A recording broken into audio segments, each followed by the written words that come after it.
इनके ये 9 रूप ही 9 दुर्गा हैं।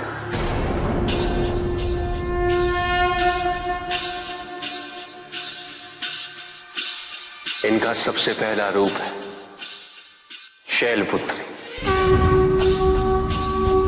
शैलपुत्री अर्थात पर्वतराज हिमावन की पुत्री, और इसी कारणवश इन्हें वृषारुधा के नाम से भी जाना जाता है। नवदुर्गा का दूसरा रूप है ब्रह्मचारिणी। ब्रह्म अर्थात तपस्या, चारिणी अर्थात आचरण करने वाली। ये रूप उस ज्ञान व आचरण का प्रतीक है जिसके माध्यम से इन्होंने मुझे अपने पति के रूप में प्राप्त किया। नवदुर्गा का तीसरा रूप है चंद्रघंटा। मस्तक पे घंटे के आकार में आधा चंद्र। ये रूप अत्यंत शांतिदायक और कल्याणकारी है। विभिन्न प्रकार के अस्त्र और शस्त्र इनकी 8 भुजाओं में सुसज्जित है। इनका तीसरा नेत्र सदैव खुला रहता है।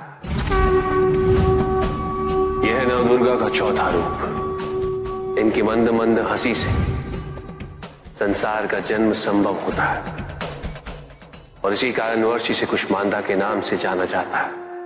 अष्टभुजा, शस्त्रधारिणी, व्याघ्रवाहिनी, हिरण्यवर्णा, केवल यही है जो सूर्य के भीतर लोक में वास करती है। 10 दिशाएं इन्हीं से आलोकित है।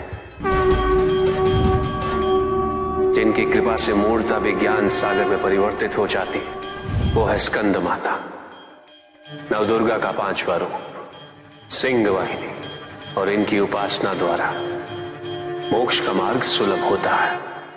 जिस रूप में इन्होंने महिषासुर का वध किया वो कात्यायनी कहलाता है।